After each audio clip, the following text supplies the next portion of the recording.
Hello everyone and welcome back to Math Bold Master. আৰম্ভ কৰোঁ আমাৰ আজিৰ সেশনটো। তো ক্লাছ 11 চেপ্টাৰ নম্বৰ 1 সেট বা যোনটো সেট থিওৰি বুলি কোৱা হয় আমি আৰম্ভ কৰিম আজি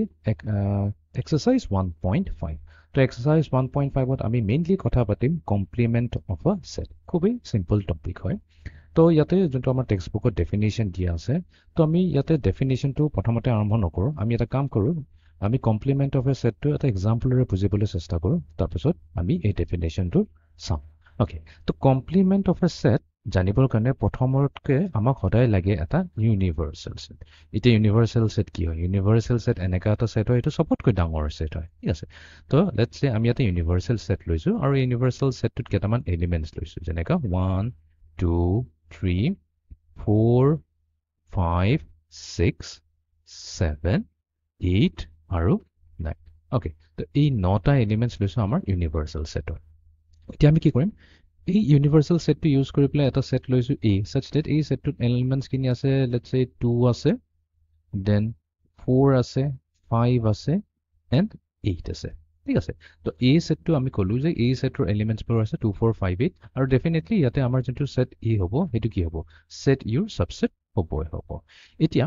নেক্সট কথাটো হৈছে, এতিয়া আমি এই সেট এ যোনটো আমাক দিয়া গৈছে এই সেট এ টোৰ কমপ্লিমেন্ট লাগে। তো কমপ্লিমেন্ট অফ এ সেট আমি কিতাপত আইদাৰ এ প্ৰাইম কৈ কওঁ অৰ কেতিয়াবা এইটো এ চি বুলি কওঁ, তাৰমানে ইয়াৰ এ কমপ্লিমেন্ট যোনটো সেট এ আছে তাৰ কমপ্লিমেন্টটো ল'ব লাগিব। এতিয়া কমপ্লিমেন্টৰ মিনিংটো এইটোৱে হৈ গ'ল। তো এতিয়া সেট এত কি আছে, সেট এ আমি এটা কাম কৰিম, কমপ্লিমেন্ট লিখিবৰ কাৰণে আমি ইউনিভাৰ্চেল সেটৰ গোটেইখিনি এলিমেণ্টছ ল'ম, ঠিক আছে। তো প্ৰথম এলিমেণ্টটো ল'ম 1। আমি এনেকাকৈ ল'ব লাগিব such that সেই এলিমেণ্টটো যেন এ সেটটো থাকিব নালাগে। তাৰমানে কি 1 যদি আমি লওঁ, 1টো ইউনিভাৰ্চেল সেটত আছে বাট আমাৰ এ সেটটোত নাই। দেন 2 আছে নেকি, য়েছ 2টো এ সেটত আছে, সেইকাৰণে আমি এইটো ল'ব নোৱাৰোঁ। দেন 3, য়েছ 3টো আমি ল'ব পাৰিম। নেক্সট আমি 4 ল'ব পাৰিম জানো, নাই নোৱাৰিম, কাৰণ এত 4 প্ৰেজেণ্ট আছে। দেন 5 ল'ব নোৱাৰোঁ। 6 7 ল'ব পাৰিম, য়েছ 6 এণ্ড 7 ল'ব পাৰিম। 8 ল'ব নোৱাৰোঁ, এণ্ড দেন আমি 9 ল'ব পাৰিম। তো এইটোৱে হৈছে, তো তাৰ মানে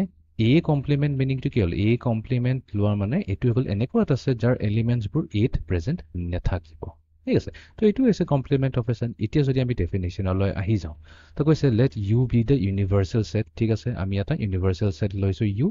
এণ্ড এ কি হৈছে এ সাবসেট অফ ইউ। আমি সেট এ লৈছোঁ যোনটো ইউৰ সাবসেট হয়। দেন দ্য কমপ্লিমেন্ট অফ এ, তো এই কমপ্লিমেন্ট যেতিয়া কৰোঁ বা এই সেট এৰ যোনটো কমপ্লিমেন্টটো লৈছোঁ তেনেহ'লে কি হ'ব, of all elements of u which are not the elements of a, সেইটোৱেতো কৰিলোঁ আমি কমপ্লিমেন্ট লওঁতে, আমি a কমপ্লিমেন্ট লওঁতে আমি ইউৰ সেইখিনি এলিমেণ্টছে লৈছোঁ যোনখিনি এলিমেণ্টছ এত প্ৰেজেণ্টে নাছিল, ঠিক আছে। তো চিম্বলিকেলি উই ৰাইট এ ডেছ এ প্ৰাইম বা এ চি বুলি কৈ লিখিব পাৰি to denote the complement of a with respect to u. তো ইনফেক্ট আমি ইয়াতে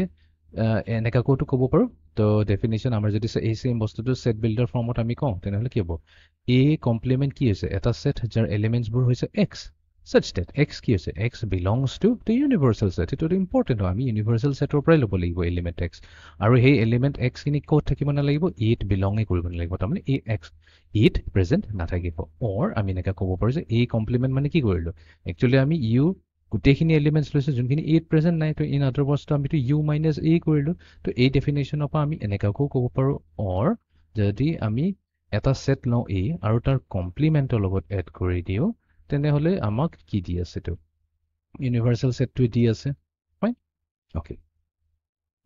আৰু এই কনচেপ্টটো আমি ভেন ডায়েগ্ৰামৰ থ্ৰুৰেও বুজিব পাৰিম। চ' লেটছ চে আমি লৈছোঁ এটা ৰেক্টেংগল, আৰু ইউজুৱেলি আমাৰ ৰেক্টেংগলে কি ডিনট কৰে, ৰেক্টেংগলৰ ভিতৰত থকা এলিমেণ্টছবোৰ হৈছে ইউনিভাৰ্চেল সেট, ৰাইট, ইউনিভাৰ্চেল সেটৰ এলিমেণ্টছবোৰ। অ'কে, তো ইয়াতে এই ইউনিভাৰ্চেল সেটৰে এটা ছাবছেট হৈছে যোনটো হৈছে এ, সেট এ। তেনেহ'লে এই সেট এ যদি ইউনিভাৰ্চেল সেটৰ ভিতৰত সোমাইছে তেনেহ'লে এই কমপ্লিমেণ্টটো কি হ'ব, বিকজ একৰ্ডিং টু ডেফিনেশ্যন কি হ'ল, সেইখিনি এলিমেণ্টছে ল'ব লাগিব যোনটো ইউত বিলং কৰে। তাৰমানে লেটছ চে সেই এলিমেণ্টছখিনি এনেকৈ ইউত বিলং কৰে বাট এত বিলং কৰিব নোৱাৰিব, x does not belong to a. তো তাৰ মানে আমি যদি শ্বেড কৰি দিওঁ তেনেহ'লে শ্বেড কৰি দিলে এইখিনি ৰিজন, এই যোনটো শ্বেডেড ৰিজনটো হ'ল এ বাদ দি এৰ বাহিৰৰ পৰ্চনখিনি আমি শ্বেড কৰি দিম। এৰ গোটেই বাহিৰৰ পৰ্চনখিনিক যদি আমি শ্বেড কৰি দিওঁ তেনেহ'লে এইটোৱে হৈ যাব আমাৰ কি, এইটোৱে হৈ যাব আমাৰ এই গোটেইখিনি পৰ্চনটো হৈ যাব এ কমপ্লিমেণ্ট, ঠিক আছে। এতিয়া আমি এ প্ৰাইম দেখোঁ বা এ চি দেখোঁ, একে কথা হৈ যায়, ঠিক আছে। টেক্সট বুকত জেনেৰেলি এ প্ৰাইম ইউজ কৰে। তো এইটোৱে হৈ গৈছে আমাৰ কমপ্লিমেন্টৰ ডেফিনিশ্যন আমি এটা এক্সাম্পল কৰিলোঁ যেটো আমাৰ NCERT টেক্সটবুকত দিয়া আছে এক্সাম্পল নম্বৰ 20 তো ইয়াতে দিয়া আছে এটা ইউনিভাৰ্সেল সেট ঠিক আছে তো ইয়াতে আমি লিখিলোঁ গিভেন আমাৰ কোৱেশ্চনটো দিয়া আছে যে ইউনিভাৰ্সেল সেট ইউ ইয়াৰে 10টা এলিমেন্টছ দিছে যে প্ৰথম 10টা আমি কি লৈছো natural numbers লৈছো তো এটো আমি set builder ফৰ্মত এনেকৈ লিখিব পাৰো u is a set containing the elements x such that x belongs to the set of natural number আৰু যোনটো x ৰ ভ্যালু হয় এটো 10 তকৈ সৰু হয় বা আৰু ইকুৱেল হ'ব পাৰে তো এটো হৈ যাব 1 2 3 4 5 6 7 and 9 10 ওকে মই জাস্ট set builder ফৰ্মত লিখিলো and আমাক আৰু এটা সেট দিছে a তো set a ৰ এলিমেন্টছ বোৰ হৈছে 1 3 5 7 এটো 3 হয় 1 3 1 3 5 7 and 9 ঠিক আছে তো এইকেইটা কি আছে অড নাম্বাৰ দিছে তো সেই ইউনিভাৰ্সেল সেটৰ পৰা লৈছে ক্লিয়াৰলি আমি ইয়াতে এটা বস্তু দেখাই পাইছো ক্লিয়াৰলি যে আমাৰ যোনটো সেট a হয় এটো সেট u কি হ'ব সাবসেট হ'বই হ'ব প্ৰপাৰ সাবসেট হ'বই হ'ব এতিয়া আমাক উলাব লাগে কি a কমপ্লিমেন্ট উলাব লাগে সো নাও a কমপ্লিমেন্ট তো a কমপ্লিমেন্টৰ ডেফিনিশ্যন কি আছে u - a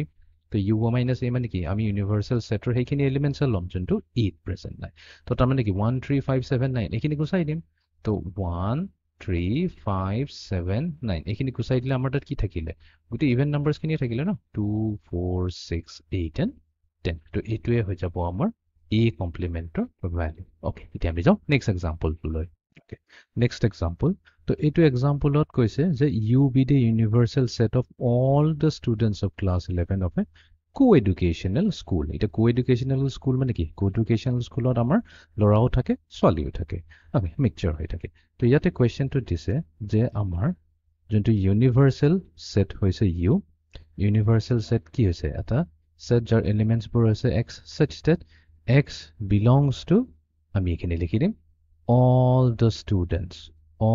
the students of core class 11 all the students of class 11 of a co-ed school এখন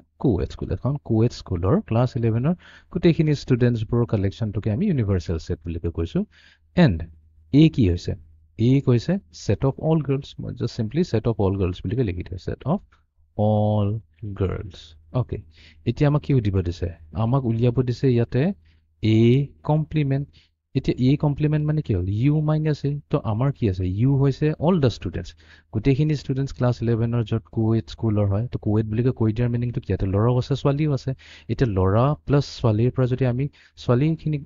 হেৰি কৰি দি গুছাই দিও তেনেহলে কি থাকি গল অকল লৰাখিনিয়ে থাকি গল তো এটো কি হ'ল থাকি যোৱাখিনি কি হ'ব set of all boys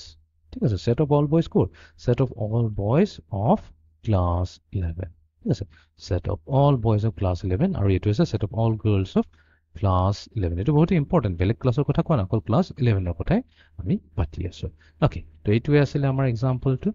next example number 22 তো ইয়াতে আমাক এটা ইউনিভাৰ্সেল সেট u দিছে আৰু আন দুটা সেট দিছে a and b তো এটা বস্তু ক্লিয়াৰ হয় যে a এলিমেন্টছ বোৰ হৈছে 2, 3 ইউনিভাৰ্সেল সেটৰ পৰাই লোৱা হৈছে b ৰ এলিমেন্টছ বোৰ হৈছে 3 4 5 যোনটো ইউনিভাৰ্সেল সেটৰ পৰাই লোৱা হৈছে ইন আদাৰ ওয়াৰ্ডছ a হৈছে u ৰ সাবসেট b হৈছে u ৰ সাবসেট এটি ইনফৰমেশনটো ইউজ কৰি আমাক উলিয়াব দিছে a complement then b complement then a complement intersection b complement আৰু a ইউনিয়ন b আৰু আমাক এটো দেখুৱাব দিছে যে a ইউনিয়ন b যদি আমি কমপ্লিমেন্ট লওঁ তেনেহলে তাৰ ৰিজাল্টটো সেম টু সেম হয় a complement intersection b complement ঠিক আছে এটো এটা বহুত ইম্পৰ্টেন্ট ল হয় যেটো আমি ডি মৰ্গানছ ল বুলি কওঁ বাট আমি এটো লাহে এটো কৰাৰ আগতে আমি প্ৰথমতে a কমপ্লিমেন্ট b কমপ্লিমেন্ট উলাই লওঁ ঠিক আছে প্ৰথমতে আমি লিখি লওঁ যিখিনি বস্তু আমাক দিয়া হৈছে সো গিভেন আমাৰ ইউনিভাৰ্সেল সেট u তো ইয়াতে আছে আমাৰ 6টা এলিমেন্টছ 1 2 3 4 5 and 6 next আমাৰ দিয়া গৈছে set a ৰ আছে আমাৰ দুটা এলিমেন্টছ 2 and 3 and then আমাৰ আছে set b তাৰ তিনটা এলিমেন্টছ আছে 3, 4, 5 okay ঠিক আছে এতিয়া প্ৰথমতে আমি নম্বৰ 1 ত আমি a কমপ্লিমেন্ট উলাইলা তো a কমপ্লিমেন্ট উলাবৰ কাৰণে কিন্তু আমি b চাব নালাগে আমি খালি হতাই ইউনিভাৰ্সেল সেটটো চাব লাগিব বিকজ মি ডেফিনিশ্যনৰ মতে কি u - a হয় এটা কোনো b কথা নাহে এতিয়া ইউৰ পৰা আমি সেইখিনি এলিমেণ্টছ ল'ম যোনটো 8 প্ৰেজেণ্ট নাই তো এৰ কি এৰ এলিমেণ্টছবোৰ কি হৈছে এৰ এলিমেণ্ট হৈছে 2 and 3 তো আমি 2 and 3 গুচাই পেলাই বাকি 1 4 5 6 লৈ ল'ম এইটোৱে হৈ যাব আমাৰ a complement so 1 4 5 6 এইটোৱে হ'ল আমাৰ a complement okay next আমি ক্যালকুলেট কৰিম b complement এতিয়া b complement ডেফিনেশনৰ মতে কি হয় ইউনিভাৰ্সাল সেটৰ পৰা b ৰ এলিমেণ্টছ কিনিক আমি গুচাই দিব লাগিব তো এতিয়া b ৰ এলিমেণ্টছবোৰ কি হয় তো b ৰ এলিমেণ্টছবোৰ হৈছে 3 4 and 5 তো ইয়াতে আমি কি কৰিম এই 3 এই 4 and 5 এই তিনটাক যদি গুচাই দিও আমাৰ তাত কি থাকিল 1 2 and 6 থাকিল তো আমাৰ b complement হৈ যাব 1 2 and 6 okay আমি পাই গলো b এতিয়া নেক্সট আমি আহি যাও থাৰ্ড নম্বৰটোলৈ থাৰ্ড নম্বৰত আমাৰ কি উলিয়াব দিছে a complement intersection b complement okay তো a complement আমি উলাই থৈছো 1 4 5 6 ঠিক আছে intersection and then b complement 1 2 6 এটো একেবাৰে সিম্পল প্ৰবলেম ইন্টাৰসেকশন তো আমি ইজিলি উলাব পাৰিম এটা দুইটাৰ মাজত কমন এলিমেন্টছ কি আছে 1 আছে নে নাই কমন yes ইয়াতে আমাৰ 1 দুইটাতে কমন আছে then 4 to 9 5 9 but 6 আছে তাৰ মানে 1 and 6 হৈ গৈছে দুটা কমন এলিমেন্টছ তো a complement intersection b complement কৰিলে আমি কি পাই যাম 1 6 okay এটো আমি এতিয়া সাইড কৰি থও কাৰণ এটো বহুত ইম্পৰ্টেন্ট হয় নেক্সট আমি কৰিম a union b তো নাম্বাৰ 4 ত আমি কাউন্ট কৰিম a union b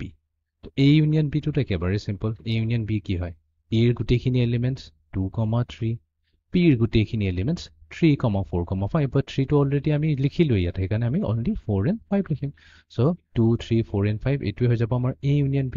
হৈ গল আমি প্ৰথম চাৰিটা উলিয়াই ললো এতিয়া নাও আমি কি কৰিম এই যোনটো আমি a union b উলালো a union b ইয়াৰ কমপ্লিমেন্ট তো লব লাগিব ইয়াৰ কমপ্লিমেন্ট লোৱা মানে কি আমি এই গুটিটোক তো এই গুটিটোৰ কমপ্লিমেন্ট উলাব লাগিব তো এই গুটিটো 2 3 4 5 কোড বিলং কৰে আমাৰ ইউনিভাৰ্সাল সেটটোত বিলং কৰে ৰাইট আমাৰ যোনটো ইউনিভাৰ্সাল সেট হৈছে ইয়াত বিলং কৰে 2 3 4 5 তো in fact a union b ৰ কমপ্লিমেন্ট মিনিংটো কি হয় আমি ইউনিভাৰ্সাল সেট লব লাগিব তাৰ পৰা আমি মাইনাস কৰিব লাগিব কি a union b ৰ এলিমেন্টস বোৰ এটোই হৈ গৈছে আমাৰ ডেফিনিশন তো তাৰ মানে কি আমি 1 2 3 4 5 6 যোনটো u এলিমেন্টস হৈছে ইউনিভাৰ্সাল সেট তাৰ পৰা আমি কি কৰিম 2 3 4 and 5 ক নলৈ পেলা আমি কি লম only 1 and 6 লম ঠিক আছে তো এটা বস্তু আমি দেখিছো দেখোন যে a union b কমপ্লিমেন্ট কৰোঁতে আমি কি পাইছো 1 6 পাইছো আৰু a intersection a complement intersection b complement কৰোঁতে আমি 1 6 পাইছো তো তাৰ মানে এটোৰ পৰাটো আমি এটোৱে ক'ব পাৰিম যে this implies that a union b যদি লওঁ আমি যদি a union b লওঁ লোৱাৰ পিছত যোনটোৱে আমাৰ আহে এলিমেন্ট তাৰ যদি আকৌ কমপ্লিমেন্টটো লওঁ এই বস্তুটো এক্স্যাক্টলি কি হয় এই ব্ৰেকেটটো যদি খুলি দিও তাৰ মানে কি a ৰ ওপৰত কমপ্লিমেন্ট আহি যাব ইউনিয়নৰ সিম্বলটো হৈ যাব ইন্টাৰসেকশন আৰু b ৰ ওপৰত লাগি যাব কমপ্লিমেন্ট তো এটো এটা খুবই ইম্পৰ্টেন্ট ল এটো কোৱা হয় আমাৰ ডি মৰ্গেনছ ল ডি মৰ্গেনছ ল ঠিক আছে ডি মৰ্গেনছ ল So I hope এই এক্সাম্পলটো এটা ক্লিয়াৰ হৈ গল তো তেনেহলে আমি এটা কথা পাতিম so properties of complement properties খুব ইম্পৰ্টেন্ট হয় properties of complement properties of complement অকল কমপ্লিমেন্ট বুলি ক'লে নহব কাৰ complement complement of a set তো এটা সেট আছে সেই সেটৰ যদি আমি কমপ্লিমেন্ট লওঁ তেনেহলে তাৰ কেইটামান প্ৰপাৰ্টিজ আছে যোনটো আমি ফলো কৰিব লাগিব ফৰ এক্সাম্পল নম্বৰ 1 যদি আমাৰ তাত এটা সেট আছে a আৰু আমি কি কৰিছো তাৰ কমপ্লিমেন্টৰ লগত যদি তাৰ ইউনিয়নটো লৈ লওঁ তেনেহলে আমি কি পাম ওকে এটো সবতকৈ বেষ্ট ভেন ডায়াগ্ৰাম ৰে বুজিবলৈ তো আমি ললো এটা ভেন ডায়াগ্ৰাম আমি অলৰেডি এটো কথা পাতিয়ে থৈছো তো এটো হৈ গল আমাৰ ইউনিভাৰ্সাল সেট u আৰু ইয়াৰ ভিতৰত সোমাই আছে আমাৰ এটা সেট a আৰু ইয়াৰ বাহিৰত কি থাকিব a কমপ্লিমেন্ট থাকিব এতিয়া আমাৰ কোৱেশ্চনটো উঠিছে যে a ভিতৰত থকা গুটেখিনি এলিমেন্টস আৰু বাহিৰত থকা গুটেখিনি এলিমেন্টছৰ যদি আমি ইউনিয়ন লৈ লওঁ তো এক প্ৰকাৰটো আমি গুটে ইউনিভাৰ্সাল সেটটোৱে পাই যাম তো তাৰ মানে কি হয় এটো আমি কি দিব আমাক a ইউনিয়ন a কমপ্লিমেন্ট যদি কৰো তাৰ মানে এটা সেট আৰু তাৰ কমপ্লিমেন্টৰ লগতে যদি তাৰ আমি ইউনিয়নটো লৈ লওঁ তেনেহলে আমি কি পাম ঘূৰি পকি আমি গুটেই আমাৰ ইউনিভাৰ্সাল সেটটো আহি যাব ঠিক আছে এতিয়া নেক্সট যদি আমি ইন্টাৰসেকশন লওঁ কি হ'ব তাৰ মানে আমাৰ সেট a আছে আমি ইন্টাৰসেক্ট কৰিছো তাৰ কমপ্লিমেন্টৰ লগত ইনফ্যাক্ট আমি উলিয়াব বিচাৰিছো যে এই ভিতৰত থকা এলিমেণ্টছ আৰু ইয়াৰ বাহিৰত থকা এলিমেণ্টছৰ ভিতৰত কিবা কমন আছে নেকি সেইটোতো চেঞ্চে নাথাকে ৰাইট যদি ইয়াৰ বস্তুখিনি বাহিৰৰ পৰা ছেপাৰেটে হয় তেনেহ'লে দুইটাৰ মাজত একো কমন বস্তু নাহিবই তো কমন বস্তু নহা মানে কি দুইটাৰ যোনটো আমাৰ ইণ্টাৰছেকশ্যন হ'ব সেইটোৱেতো আমাক দিব এটা এমটি ছেট বা নাল ছেট তো এইটোৱে হৈ গৈছে আমাৰ এই দুটাকে আমি কি বুলি কওঁ আমি কওঁ এইটো আমাৰ কমপ্লিমেণ্ট প্ৰপাৰ্টিজ কমপ্লিমেণ্ট বা ল অফ কমপ্লিমেণ্টছ বুলি কোৱা হয় law of complements ঠিক আছে okay এতিয়া second number property to লৈ যাওঁ আমি so let's say আমাৰ তাত আছে এটা set A ঠিক আছে এই set A আছে সেই set A টোৰ আমি complement লৈ লওঁ প্ৰথমতে তো তাৰমানে কি প্ৰথমতে আমি আৰম্ভ কৰিলো এই set A টো যেতিয়া ইয়াৰ ওপৰত প্ৰাইম লগাইলো তাৰমানে কি আমাৰ কমপ্লিমেণ্টৰ কথা কৈছো তাৰমানে আমি এইখিনি এলিমেণ্টছৰ কথা কৈছো নেক্সট আকৌ যদি আমি সেই সেটটোৰে যদি কমপ্লিমেণ্ট লৈ লওঁ তাৰমানে কি আমিতো এইখিনি ৰিজেক্ট কৰিব লাগিব এইখিনি ৰিজেক্ট কৰিলেতো অবভিয়াছলি আমি ভিতৰতে আহি পাবহি লাগিব বাহিৰতো আমি ওলাই যাব নোৱাৰো তো এইটো কি হৈ যাব ঘূৰি পকিটো আমাক অৰিজিনেলটোৱে দিব তো এইটোকে কোৱা হয় ডাবল কমপ্লিমেণ্ট বুলি কয় এইটো কোৱা হয় ডাবল কমপ্লিমেণ্টৰ মিনিং কি হয় এটা যদি সেট আছে অলৰেডি তাৰ কমপ্লিমেণ্ট লোৱা হৈছে আকৌ যদি তাৰ কমপ্লিমেণ্ট ন তেনেহ'লে ঘূৰি পকি আমাক কি দিব অৰিজিনেলটো দিব তো এটা সিম্পল এক্সাম্পললৈ চাই লওঁ ফৰ এক্সাম্পল ইউনিভাৰ্চেল ছেটৰ এলিমেণ্টছ হৈছে যেনে 1 2 3 4 and 5 তো আমি লৈছোঁ লেটছ সে A কমপ্লিমেণ্ট 2 and 4 অ'কে সৰি A লওঁ 2 and 4 তাৰপিছত আমি কমপ্লিমেণ্টটো ল'ম তো প্ৰথমতে আমি এই ছেট Aৰ কমপ্লিমেণ্টটো লওঁ চ' 2 আৰু 4 বাদ দিলে আমাৰ তাত কি থাকিব 1 3 and 5 থাকিব ওকে এতিয়া এই সেটটোৰ আকৌ এবাৰ আমি কমপ্লিমেণ্ট ল'ম ঠিক আছে আমি হতে কি ইউনিভাৰ্চেল সেটটোৰ পৰাই চাব লাগিব তো ইউনিভাৰ্চেল সেটৰ পৰা যদি আমি 1 3 and 5 ক ৰিজেক্ট কৰিটো থাকিলনো কি আমাৰ 2,4 থাকিল 2,4 নো কি এইটো হ'ল তো ঘূৰি পকিটো আমাক অৰিজিনেল সেটটোৱে দিলে সেইকাৰণে এইটো কোৱা হয় ডাবল কমপ্লিমেণ্ট ল বুলি কয় ডাবল কমপ্লিমেণ্ট ল খুবেই চিম্পল ল হয় বাট বহুত পাৱাৰফুল হয় এইটো কেতিয়াবা ইউজ হৈ যায় ওকে থাৰ্ড নম্বৰ লটো হৈছে let's say আমাৰ তাত ইউনিভাৰ্চেল সেট ইউটো আছে এবাৰ ইয়াৰে কমপ্লিমেণ্ট লৈ ললো তেনেহ'লে আমি কি পাম তো এতিয়াতো এইটো একেবাৰে ইজি কথা বস্তুটো বুজি পালে হ'ল এই যোনটো আমাৰ ৰেক্টেংগলটো হৈছে সেইটোৱে হৈছে গোটেই ডাঙৰ সেটটো যোনটোক আমি ইউনিভাৰ্চেল সেট বুলি কওঁ এতিয়া যদি ইয়াৰ কমপ্লিমেণ্ট লৈ লওঁ আমি সেইখিনি এলিমেণ্টছ ল'ব লাগিব যোনটো ইয়াৰ ভিতৰত নাই ইয়াৰ ভিতৰত নাথাকে কাৰণে ইয়াৰ বাহিৰত হৈ যাব বাট বাহিৰৰ কথাটোতো পাতিয়ে নাই বিকজ আমাৰ ইউনিভাৰ্চেল সেটটোৱে মেইন হৈ গৈছে আমি কৈছোঁ যে সেই ইউনিভাৰ্চেল সেটটোৰ আমি কমপ্লিমেণ্ট ল'ব লাগিব তো তাৰমানে কি হ'ব আমাৰ এলিমেণ্টছবোৰ সেই ইউনিভাৰ্চেল সেটত নাথাকিব কমপ্লিমেণ্ট লোৱা মানে তো এক প্ৰকাৰে আমি কি কৈছোঁ আমি এমটি সেটৰ কথা পাতি আছোঁ তো তাৰমানে ইউনিভাৰ্চেল সেটৰ যদি আমি কমপ্লিমেণ্ট লৈ লওঁ তেনেহ'লে আমি কি পাই যাওঁ এটা এমটি সেট পাই যাওঁ Similarly, আমি যদি এটা এমটি সেট লওঁ আৰু সেই এমটি সেটৰ যদি কমপ্লিমেণ্ট লৈ লওঁ তেনেহ'লে কি হ'ব সেইটো হৈ যাব আমাৰ ইউনিভাৰ্চেল সেট তো এইটো কোৱা হয় ল অফ ইউনিভাৰ্চেল সেট ফাৰ্ষ্টটো কোৱা হয় ল অফ ইউনিভাৰ্চেল সেট তো তাৰমানে এটা ইউনিভাৰ্চেল সেটৰ কমপ্লিমেণ্ট ল'লে আমাৰ এমটি সেট আহি যায় আৰু আনটো হৈছে ছেকেণ্ড নম্বৰটো হৈছে ল অফ এমটি সেট তো এমটি সেট কি হয় যদি এমটি সেটৰ যদি আমি কমপ্লিমেণ্ট লৈ লওঁ তেনেহ'লে আমি পাই যাওঁ এটা ইউনিভাৰ্চেল সেট ওকে এতিয়া আমি আহি যাওঁ ফ'ৰ্থ নম্বৰ আমাৰ মেইন প্ৰপাৰ্টিটোলৈ যোনটো আমি অলৰেডি এক্সাম্পলৰ থ্ৰুৰে কৰি থৈছিলোঁ তাৰমানে আমি যদি A ইউনিয়ন B লওঁ আৰু আমি যদি এই সেটটোৰ যদি কমপ্লিমেণ্ট লওঁ তেনেহ'লে আমাৰ কি হ'ব A কমপ্লিমেণ্ট লাগি যাব B টো কমপ্লিমেণ্ট লাগি যাব বাট এই ইউনিয়নৰ চিম্বল চেঞ্জ হৈ পেলাই কি হৈ যাব আমাৰ ইণ্টাৰছেকশ্যন হৈ যাব Similarly, আমি যদি A intersection B লওঁ আৰু তাৰ যদি আমি কমপ্লিমেণ্ট লৈ লওঁ তেনেহ'লে আমি কি পাম A ৰ কমপ্লিমেণ্ট পাই যাম ইণ্টাৰছেকশ্যনৰ কমপ্লিমেণ্ট ইউনিয়ন হৈ যাব আৰু B ৰ ওপৰত লাগি যাব আমাৰ কমপ্লিমেণ্ট চিম্বলটো ঠিক আছে তো এইটো কোৱা হয় আমাৰ ডি মৰ্গেনছ ল বুলি কয় এইটো কোৱা হয় ডি মৰ্গেনছ ল অ'কে ঠিক আছে তো এইটো আছিলে আমাৰ আজিৰ সেশনটো য'ত আমি কমপ্লিমেণ্ট অফ এ সেট কি হয় তাৰে বিষয়ে আমি অলপ এক্সাম্পলৰ থ্ৰুৰে আৰু ডেফিনিশ্যনৰ থ্ৰুৰে আমি ভালদৰে বুজিবলৈ চেষ্টা কৰিলোঁ okay so' see you in the next session thank U